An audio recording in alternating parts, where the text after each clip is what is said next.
When I was a kid, the disaster we worried about most was a nuclear war. That's why we had a barrel like this down in our basement, filled with cans of food and water. When the nuclear attack came, we were supposed to go downstairs, hunker down, and eat out of that barrel. Today, the greatest risk of global catastrophe doesn't look like this. Instead, it looks like this. If anything kills over 10 million people in the next few decades, it's most likely to be a highly infectious virus rather than a war. Not missiles, but microbes. Now, part of the reason for this is that we have invested a huge amount in nuclear deterrence, but we've actually invested very little in a system to stop an epidemic. We're not ready for the next epidemic. Let's look at Ebola.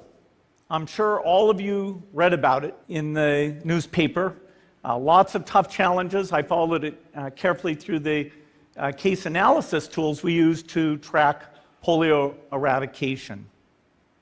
And as you look at what went on, the problem wasn't that there was a system that didn't work well enough. The problem was that we didn't have a system at all. In fact, there are some pretty obvious key missing pieces.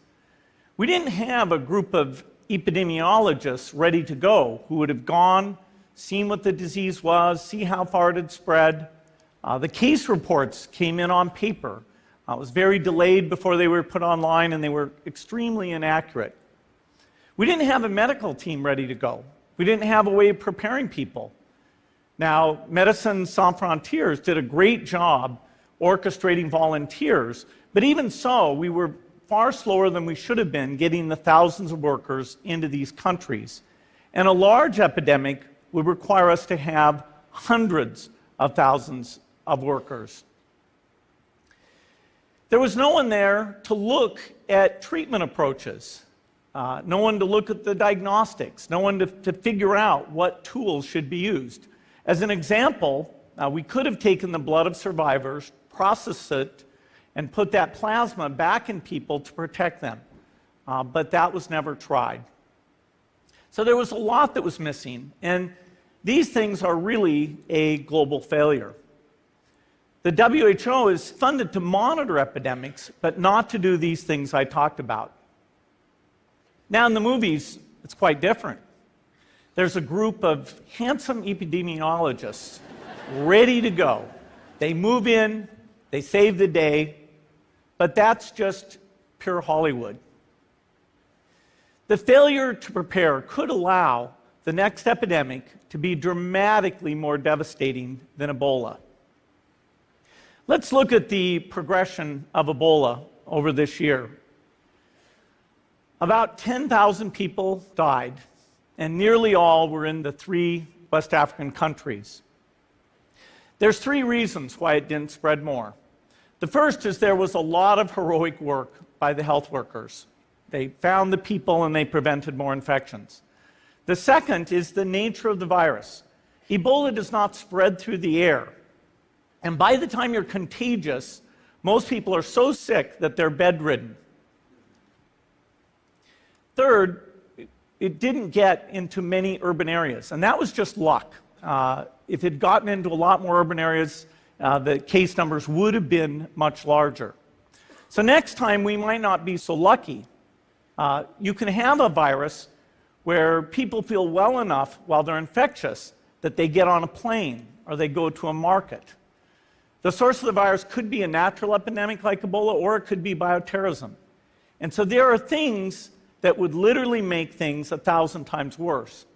In fact, let's look at a model of a virus spread through the air like the Spanish flu back in 1918.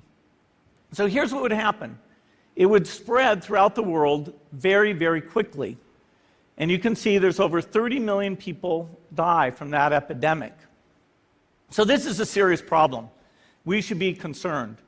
But in fact, we can build a really good response system. We have the benefits of all the science and technology that we talk about here. We've got cell phones to get information from the public and get information out to them. We have satellite maps where we can see where people are and where they're moving. We have advances in biology that should dramatically change the turnaround time to look at a pathogen and be able to make drugs and vaccines that fit for that pathogen.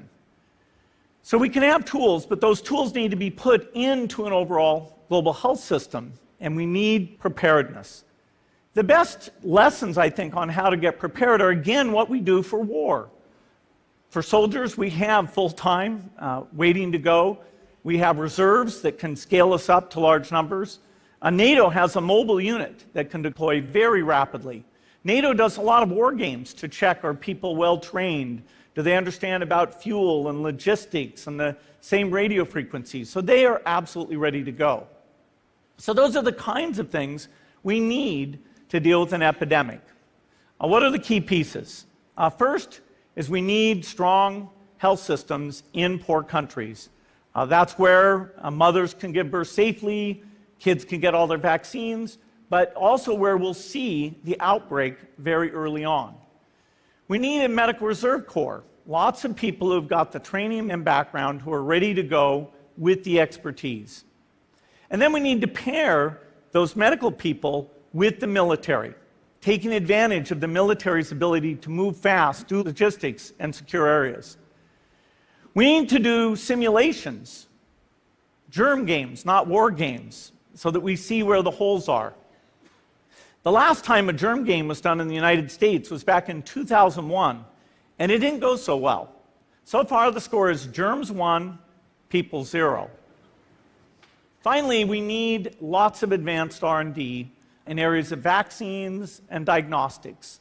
There are some big breakthroughs, like the adeno-associated virus, that could work very, very quickly. Now, I don't have an exact budget for what this would cost, but I'm quite sure it's very modest compared to the potential harm. The World Bank estimates that if we have a worldwide flu epidemic, global wealth will go down by over $3 trillion, and we'd have millions and millions of deaths.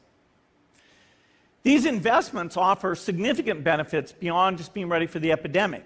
The primary health care, the R&D, those things would reduce global health equity and make the world more just as well as more safe. So I think this should absolutely be a priority.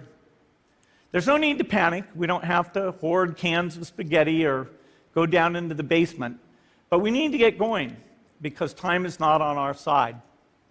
In fact, if there's one positive thing that can come out of the Ebola epidemic, it's that it can serve as an early warning, a wake-up call to get ready. If we start now, we can be ready for the next epidemic. Thank you.